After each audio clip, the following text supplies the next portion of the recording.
First of all, once again, good morning, and who don't know me, myself Ashwini Kumar. I am a researcher at Politecnico di Milano School of Management with the Manufacturing Group.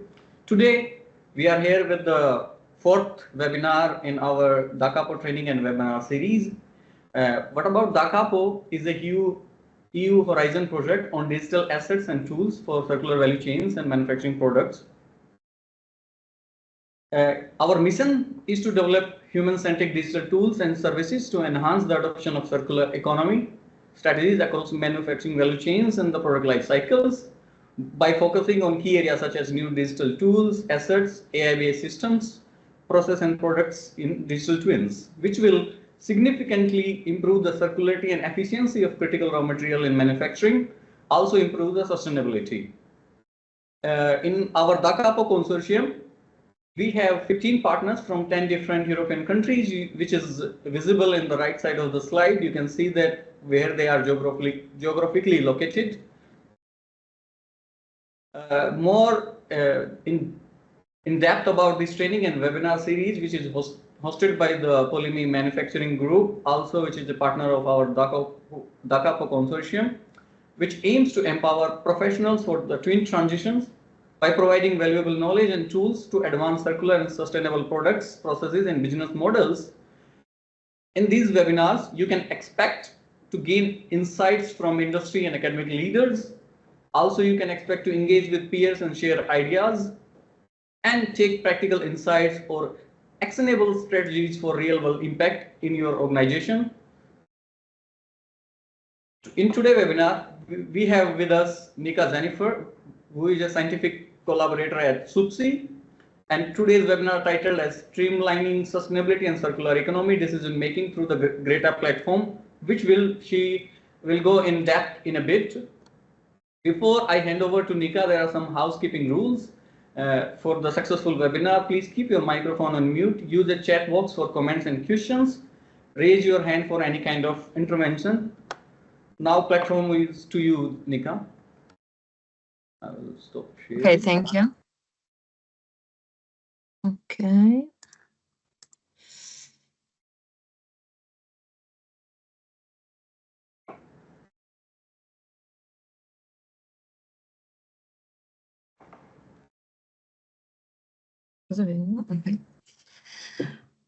Okay, so good morning, everyone. First of all, I would like to thank Politecnico of Milano for organizing this interesting webinar. The title, as said, is Streamlining Sustainability and Circular Economy Decision Making through the GRETA platform. The idea today is to give you a clear understanding of how GRETA, which the sustainability platform, can support you in reaching your sustainability improvement goals and making more informed, effective decisions in the context of sustainability. To give you an overview of what we are expect to today, in the first part, I will share some insights on sustainability. So what sustainability really means and how and why it's important today. The core of the webinar will then focus on the presentation of the GRETA platform, where we'll explore its key feature and how it can support decision-making for sustainability and circular economy. Then the last part will be dedicated to question and answer session. So before proceeding, I just would like to briefly introduce the DaCapo team from SUPSI. SUPSI, to clarify, stands for University of Applied Science and Arts of Southern Switzerland, and the team involved in DaCapo is composed by, of course, myself, Jennifer Nika, scientific collaborator with a Master in Business Engineering, and my colleague Riccardo Calavesi, also a scientific also a scientific collaborator with the same academic background. Let's now dive into some key sustainability insights. So I'm not sure if everyone here is familiar with the concept of the Country Overshoot Day. But this concept is really helpful in understanding how urgent is sustainability and how challenging it is today. Country Overshoot Day is the date when the annual biocapacity of the planet is used up if everyone on Earth lived like a specific country. There's also the Earth Overshoot Day, which marks the point when globally we have used up all the natural resources of the planet. So the ones that the planet can regenerate in a year. In 2025, it's projected to fall on July 24th, which is just after the middle of the year, so it's not so encouraging. But the situation becomes even more scaring if we look at country-specific data. For instance, if everyone on Earth lived like Qatar, Earth Overshoot would have already happened on February 6th. So that is just 6 weeks into the year. At that point, I hope and think that even Jack Sparrow would probably be scared. Interesting is also to analyze the trend of the Country Overshoot Day and the Earth Overshoot Day from 1971 to 2024. Here, analyzing the figure, we can see that in 1971, only one Earth was needed, but the situation drastically changed when, because now we are approaching 2 Earths, which is impossible as far as we know. So basically, we are consuming twice the resources that the Earth is able to generate in 1 year. It's very interesting also to understand what happens in 2020, where we can see an anomaly as the Earth Overshoot Day occurs later than 2019 and 2021. I think that it's not hard to guess the reason for this anomaly. It's the COVID-19 pandemic. The global slowdown has led to a temporary decrease in the resource consumption and also the emission related. So as a result, we have essentially recovered about 1 month of Earth capacity in 2020, returning to the levels of similar to the ones in 2007 and 2008. What is important is to analyze what governments and institutions are doing in terms of sustainability. Indeed, different initiatives have been introduced by different actors around the world. One of the most important is the Paris Agreement, which is a global climate agreement that limits the global warming below 2 degrees. Another really important global initiative is the United Nations 2030 Agenda for Sustainable Development, in which the 17 sustainable development goals were introduced. It is not a global organization and institutions that are acting in the field of sustainability, but also the European Union is really progressing in this way with, for example, the European Green Deal, which is a strategy for sustainable and carbon neutral Europe by 2050. The CSRD, which stands for Corporate Sustainability Reporting Directive, which is a directive that makes ESG, so environmental, social, and governance reporting mandatory for the companies, and the Digital Product Passport that tracks the characteristics of the products, including the sustainability performance. What about circularity? Circularity has gained significant attention in the recent years. One of the most critical factors is the increasing of the scarcity of natural resources. Indeed, if we analyze this periodic table, we can find that nearly 20 elements are expected to be exhausted within the next 5 to 50 years if the current extraction levels remain the same. But the problem is not just the resource, the fact that the resources are going to be exhausted, but is also the recycling, because for the recycling rate for many elements are really low. Indeed, or in this table, we can see that almost 30 elements have the recycling rate that is less than 1%. This, of course, highlights the urgency of reducing the destruction of raw materials, improving circularity systems, recycling system, and moving towards more efficient, resource-efficient approaches.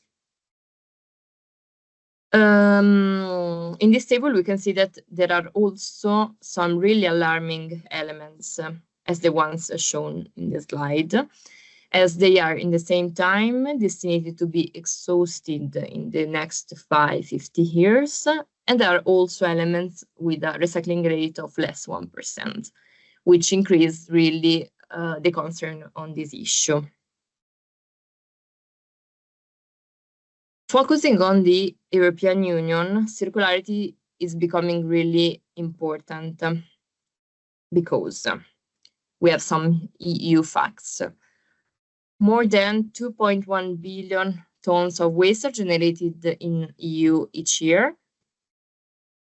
14.9 tons of raw material are consumed by each EU citizen in 2022. 40% of the manufacturing costs for the companies are related to raw materials. Also, 630 billion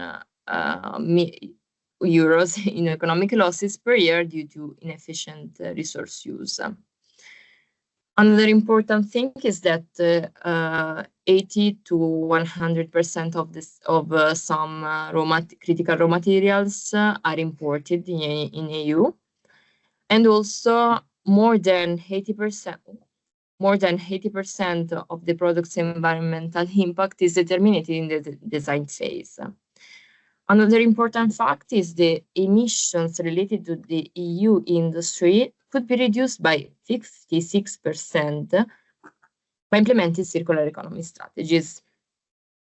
So here it's clear that the European Union should focus on its effort on promoting the implementation of circular strategies to improve this performance. In this regard, what is the European Union doing? The DaCapo project. The project that aims to develop human-centric digital tools to boost the adoption of circular economy in different value chains, improving sustainability and resource efficiency. In the DaCapo project, the use cases involved are from the aeronautics, consumer electronics, and warehousing sectors. Here in the slide, we can see a figure representing the DaCapo solution. Basically, we can see that we have these 7 Rs that are reduce, rework, remanufacturing, repair, refurbish, reuse, and recycle. And we can see that here inside the cycle, we have the solution developed that are that differ from product digital twins, process digital twins, advanced monitoring, maintenance, advanced diagnosis, etc. We have also 2 key high-level tools that are the circular economy decision support system, which supports the decision-making process, and the digital product passport, which shows the product data. An important and fundamental issue in the DaCapo project is how to verify if the improvements suggested by this tool developed in DaCapo are really improving circular economy and sustainability.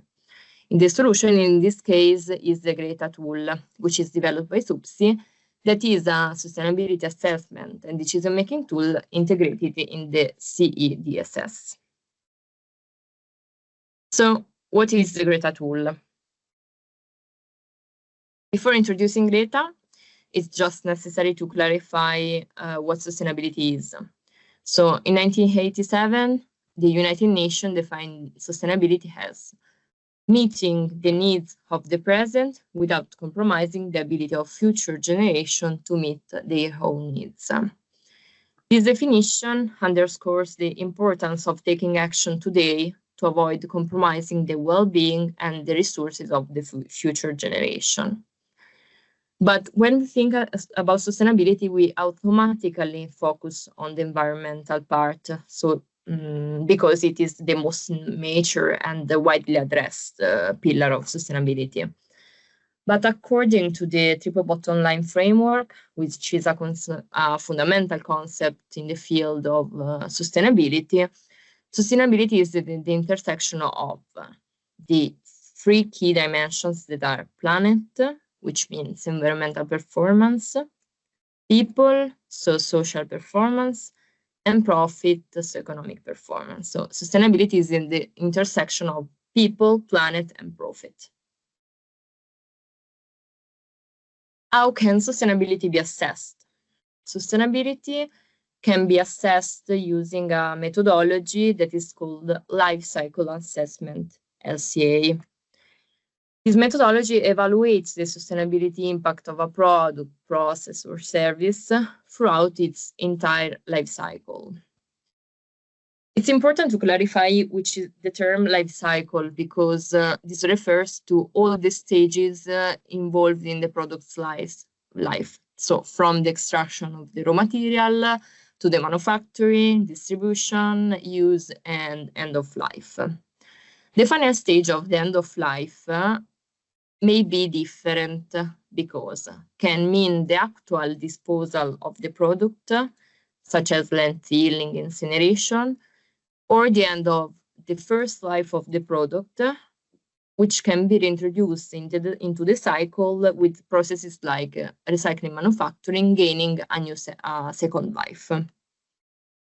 Coming back to LCA methodology, we can see that there are four main steps to be followed when conducting an LCA study.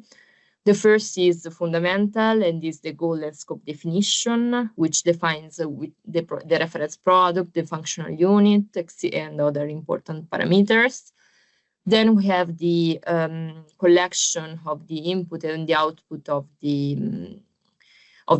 each phase of the life cycle, that is called the life cycle inventory.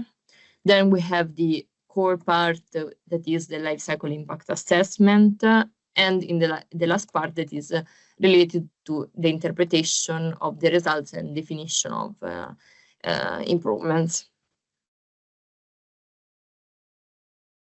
Regarding the indicators, different indicators are calculated, and this depends on which life cycle impact assessment methodology is used. But for the environmental part, are widely used climate change, that all you know, I hope, I think, acidification, human toxicity, ozone depletion, water use, and others. For the social part, we have some different indicators that differ concerning, depends on which is the stakeholder involved. So, for example, we have health and safety of workers, that is related to the workers of the company, discrimination of the workers, local employment, more related to the local communities, health and safety of the customers, which is related to the customer stakeholder. For the economic part, the indicators are more related to the costs, so raw materials and ancillary materials costs, manufacturing costs, etc. Then we have the circular economy part that is not integral part of sustainability, but is another dimension, but is part of the sustainability and circularity. And in this section, we usually calculate indicators like recycled content, so the percentage of recycling material inside the product lifetime, critical raw material ratio, how separability ratio, so how much the product is separable, recycling collection rate, etc. For the calculation of these indicators, different data are needed for each process. For example, here in this figure, we can see that the input data needed are, for example, the raw material used, so the type, the quantity, and the origin, the utilities used in the process, so water, energy, compressed air, ancillary material like lubricants, solvents, etc. As for the output, it is necessary, of course, to specify which is the output product, and if co-products are generated, the relative emission is if known, and waste and scrap generated. As said previously, we can use the GRETA tool to calculate impacts, the sustainability impacts. GRETA, to clarify, is a web application developed by SUPSI to address the sustainability and circularity performance, to assess the sustainability and circularity performance of a product or process in industrial context. In addition to the assessment feature, the GRETA is able to calculate, to help the user through some advisory features. These advisory features are able to enable the user to optimize their manufacturing practices and make data-driven decisions. In the use of GRETA, we are able to identify two specific roles. The first one is the sustainability expert, who is responsible for modeling all the processes involved in the product life cycle using existing model editors such as OpenLCA. This expert also collaborates with the user, with the customer, to define the customization spaces. So all the parameters and processes that the customer may want to modify dynamically in order to compare different product alternatives. The second role is represented by the customer, who can independently use GRETA to assess the sustainability performance of their products, processes, and also company, enabling to optimize production processes, practices, and make data-driven decisions. So, on one side, we have the sustainability expert, who models the life cycle of the product in tools like OpenLCA and set up the customization options within GRETA. On the other side, we have the customer, who accesses GRETA through a dedicated interface, a dedicated realm, where he can change predefined parameters and explore and compare different product alternatives based on their specific needs. Why we brought GRETA into the project and also empowered GRETA into the DaCapo project? Because GRETA, compared to other existing tools, to be used, the user doesn't need sustainability skills for its use. So it can open GRETA and modify parameters without sustainability skills. The assessment takes really a few seconds, and an innovative feature is that is the comparison of the scenarios. So basically, you can compare different product alternatives in real time. GRETA is also able to produce a report that contains all the comparison made and the results.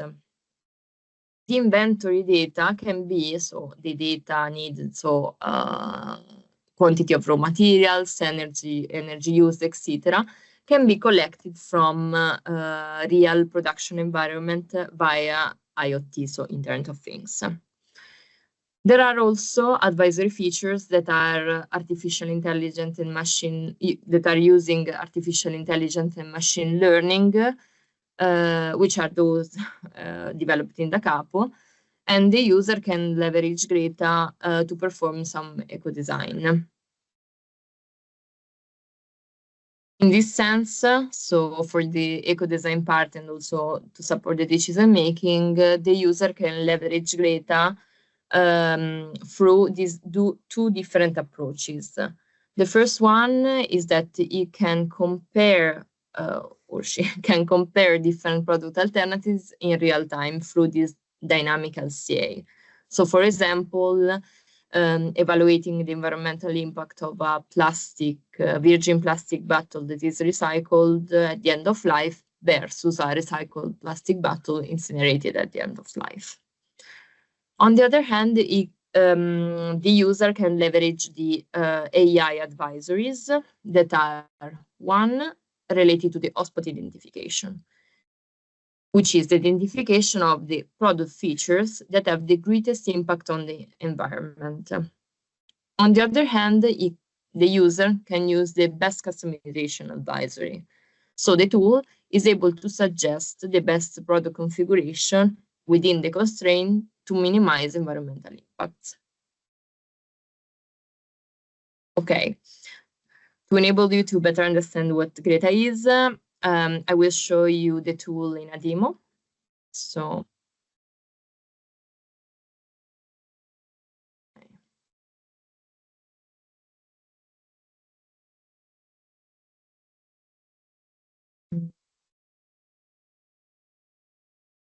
okay, let me share my screen.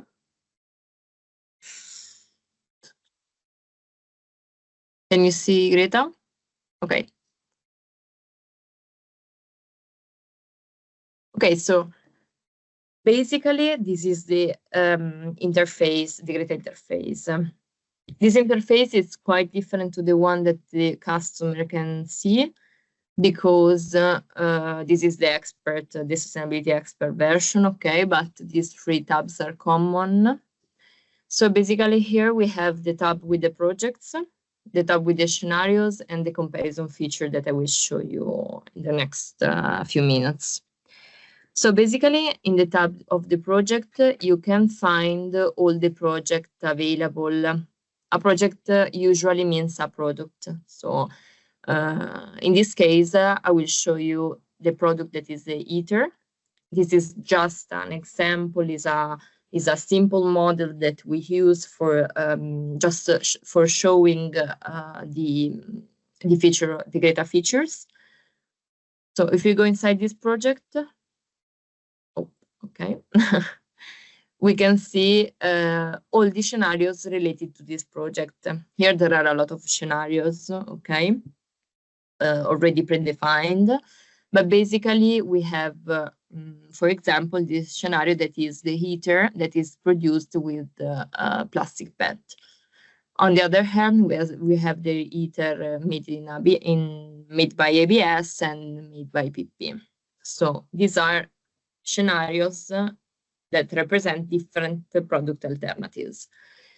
In this column, we can see for each scenario which are the sustainability pillars involved. So for this scenario, we have all environmental, economic, and social pillars involved, and also the circular economy.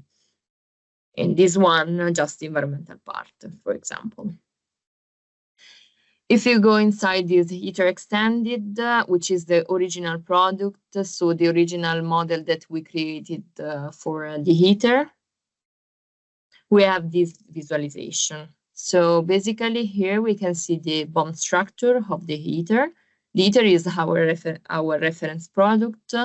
And here we have just modeled these 4 subcomponents just for simplicity. So we have the shell, the fan, the PCB, and the motor. For each component of the product, of the BOM, we have modeled the life cycle related.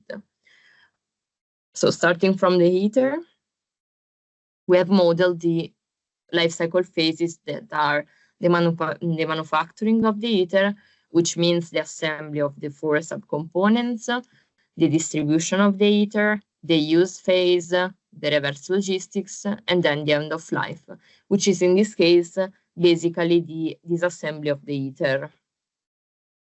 For the components of the ITER, we have 2 different life cycle phases included. So in this case, we have the manufacturing of the component, of course, and then the end of life. So the end of life after the ITER disassembly. It is important to clarify that here we have default parameters that are the ones related to the original ITER. So these are the original parameters that the customer give to the sustainability expert. And here you can see a lot of customization spaces that have been predefined with the customer. So basically here you are able to modify some predefined parameters according to the customer needs. For example, in the part of the in the manufacturing, we have the assembly that is performed using electricity. And here you can change the electricity mix, changing from Switzerland, from the one from Switzerland and the one from Italy. You can also change the energy usage. So for example, putting this one, you can change in the distribution the transport type. So you can choose between lorry and train, etc.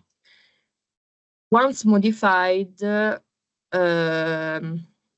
once the user has modified the parameters, he can save the new parameter, the new product configuration as a new scenario. So for example, I will try to modify the shell. I will try to create a shell made with PET with the electricity mix for the usage in Deutschland. And I will save this one as a new scenario that is either and it was better, I think.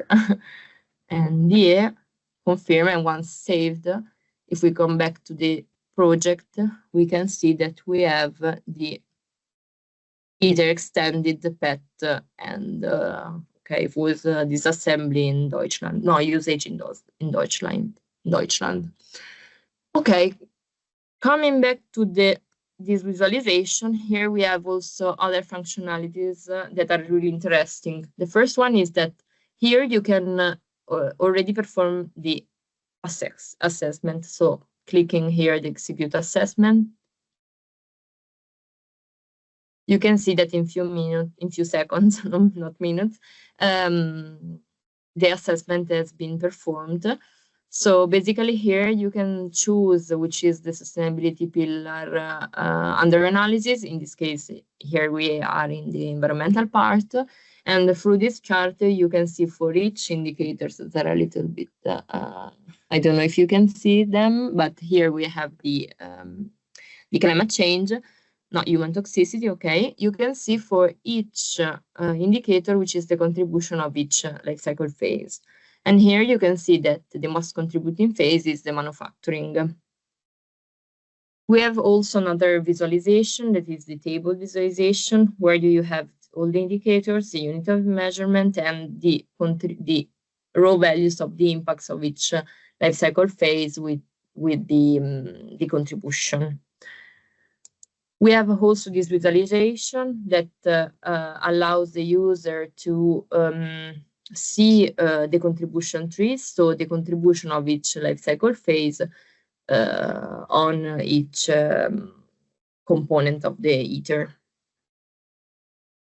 Clicking here, you can see the life cycle costing, so the economic part. The visualization is of course quite different because we don't have this visualization is better for the economic part. And here you can see that the usage is the most impacting part, and then the manufacturing the others. Also here we have the table, okay, and the BOM. going through the social part, okay, social assessment is really includes a lot of indicators. So maybe this visualization is not the best one, but we can see that for each indicator, the contribution of the life cycle phases. And then if we go in the circular economy part, we have, which is under development for the DaCapo, we have a preliminary circular economy assessment that is related to the material circularity indicator and the circularity indicator. Okay. If we come back to the scenarios, I would like to show you, sorry.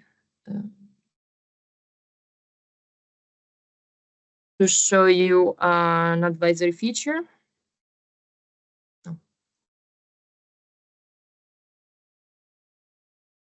Okay, this is another project, but it's similar to the ones before. It's always the ITER.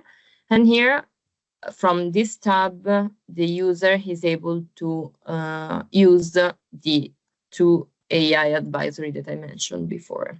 The first one is the hotspot identification, so which is the component most impacting in the product.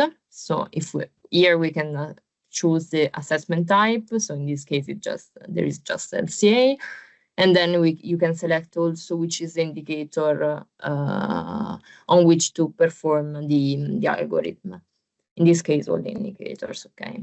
So basically, once performed the hotspot identification, you can see that there is a fire in the hotspot that is in this case the PCB production.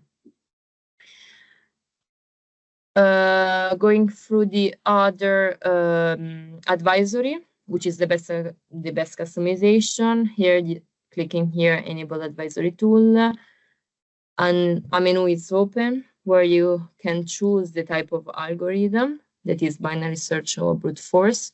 Brute force is able to compare all the alternatives, and binary one is more intelligent, but I will go through the brute force in this case. Here you can choose the sustainability percentage.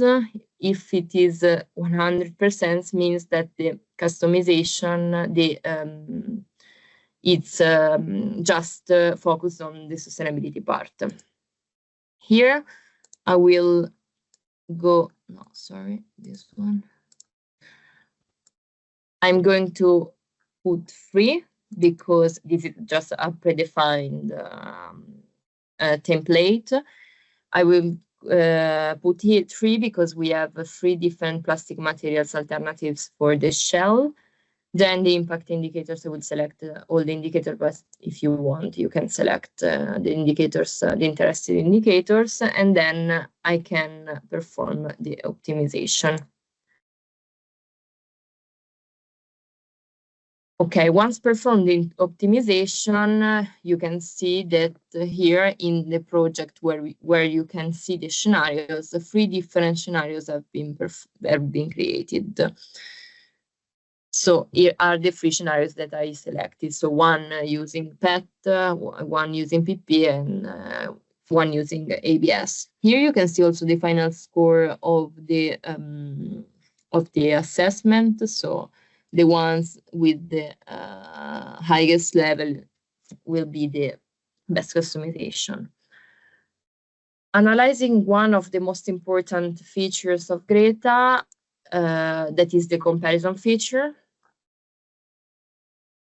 Here, clicking on the comparison tab, I can see I have to select, the first thing that I have to do is to select the project, the related project that I'm analyzing. So in this case, I will select this one. And then I can select which are the scenarios related to that project. In this case, I'm taking the ones coming from the best customization advisory. Okay, so clicking here. The first thing that is shown is a radar chart that is very useful for the comparison of different scenarios.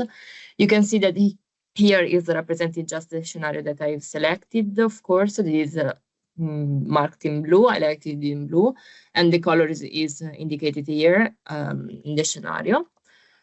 And here I'm able to select always the same project, of course, but another scenario to be compared with the ones before. Once selected, you can see that here I can see in real time the different, the impact of the different scenarios.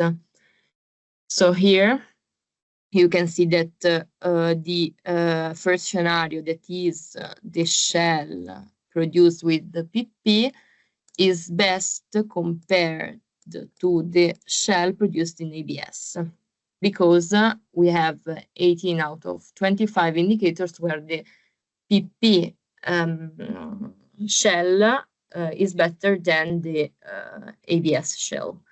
You can also add other scenarios. The comparison maybe in this case should be done with another. That is the third scenario that we created, that is the shell produced with PET. And here we can see that the situation is quite different. Not so different in the best scenario, because the best one is the first one.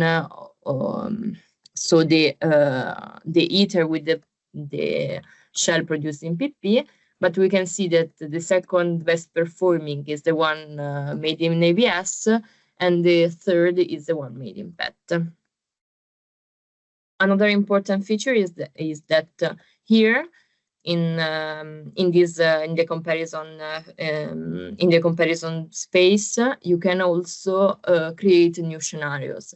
This means that if I want to modify something in this phase, so for example, I would like to modify the electricity mix of the assembly, I can do it, and I can see in real time the changes in the assessment.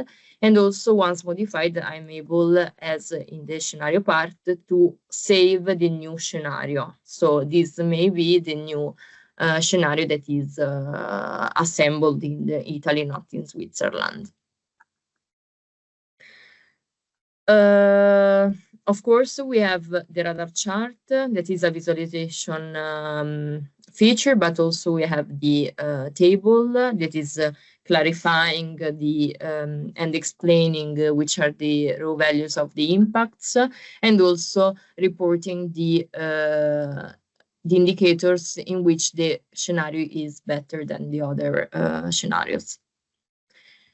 The last feature that is really important is the generation of the report, of the comparison report. So clicking here, you can export a report, including, and the user can choose if wants to include just the assessment charts, so the radar charts and the tables, or also wants to include the scenario parameters. So if we try to generate the report,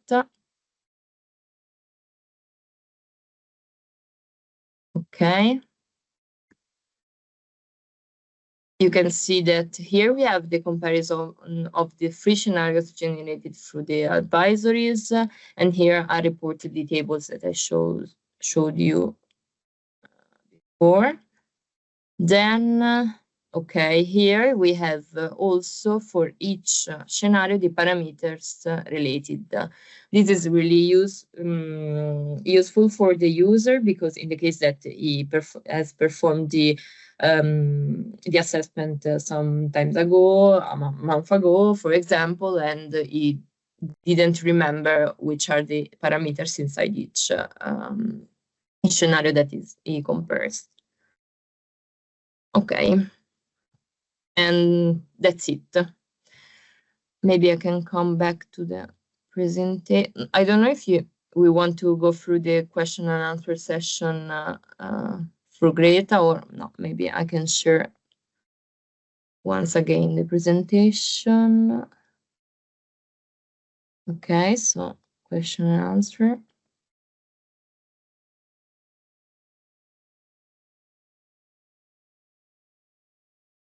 So if you have some questions. Hello, hi. Yes, we welcome warmly your Q&A, and our experts are happy to answer you. So now is the time to interact with them and clarify any doubt you have regarding GRETA or the DaCapo project itself in general. Feel free to turn on your mic and directly interact with our experts. Yeah, Yeah, good Marco. morning. Good morning. Thank you very much. Very, very good presentation and a really cool tool. I wanted to ask you if the tool is available for external users or testing. Yeah, basically, this tool has been developed in the European project, but we are facing the extension to the use of from external for external partners. But this is under development because the tool has been developed during EU projects. So we are now phasing out to manage the licensing part. But yes. Should be. And is there already some dedicated publication on it? As on your portal, I couldn't find anything yet. Not but yet. Maybe it's coming. Yeah, it's coming. I think in the next month. Okay. Thank you very much. Really cool. Thank you.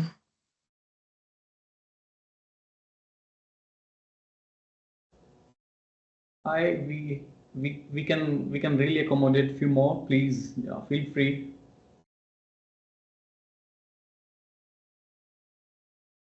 Ricardo, there were a few questions in the chat also. Would you like to answer publicly so that it can be helpful for everyone?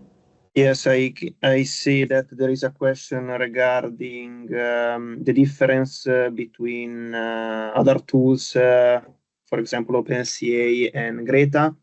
So GRETA till now is the modeling phase of GRETA relies on OpenSCA. So this means that the modeling phase should be done by OpenSCA and then export JSON file, importing GRETA and the calculation. These allow for a faster execution. So GRETA is much faster than OpenSCA in performing execution and allows different features, so comparison analysis, advisories, connection to external device, and what we have seen in the presentation.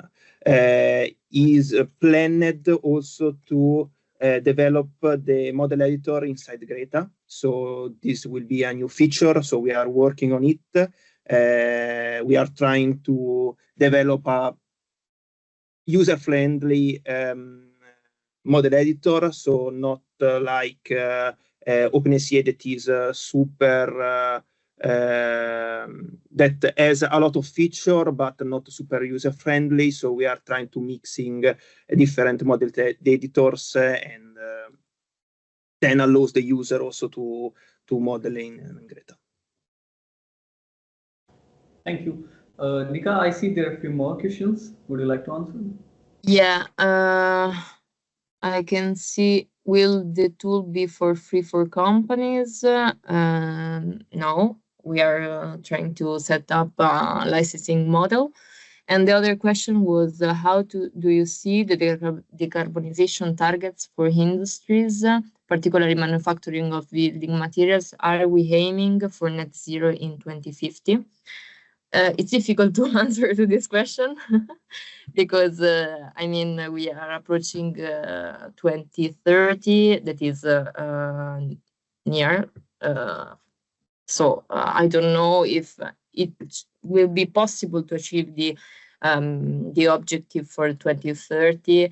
And I mean, it's quite difficult also to identify and plan if we will be able to achieve them, and also the ones from 2050. So I don't know. But I hope yes, because all the companies are trying to almost all companies are trying to include the sustainability part in their assessment, try to improve particularly the environmental part. So I hope that will happen. Okay, what we are related to this question, so what we are seeing in the real world, so basically in the industry, that the industry are far from the sustainability, let's say, idea. So we are facing problems in telling and teaching what is sustainability and sustainability assessment. So industries, especially manufacturing SMEs, are not ready yet to perform the assessment. So also looking to improvement and achieving net zero from in 2050. I see that it is very far. There's a last question, I think. Is the tool going to address all kind of businesses and sectors, or will it focus? In this configuration, the tool is really customer oriented. So at this stage, it's the specific customer comes to us and says, okay, I want to create a model for my product, specific product, but we are planning to create some templates, some predefined models for each sector in order to widely use GRETA and address all the sectors. Perfect. As we are close to end of the session, I would like to request participants to take this 5-minute feedback survey, which is really important for us to improve our future services. You can find the link in group chat. Please do so. It's really valuable. Also, the kind update. So we will see you in few weeks, because we have also upcoming webinars from our DaCapo webinar training and series, which will also introduce many more tools and AI-oriented products that we are building on as a consortium partner, such as GRETA and many more like this. So stay tuned with our emails. After Easter, we will be following up with you guys soon. So thank you so much again for kind presentation, Nika and Ricardo, and everyone to join us. See you soon in few weeks. Thank you.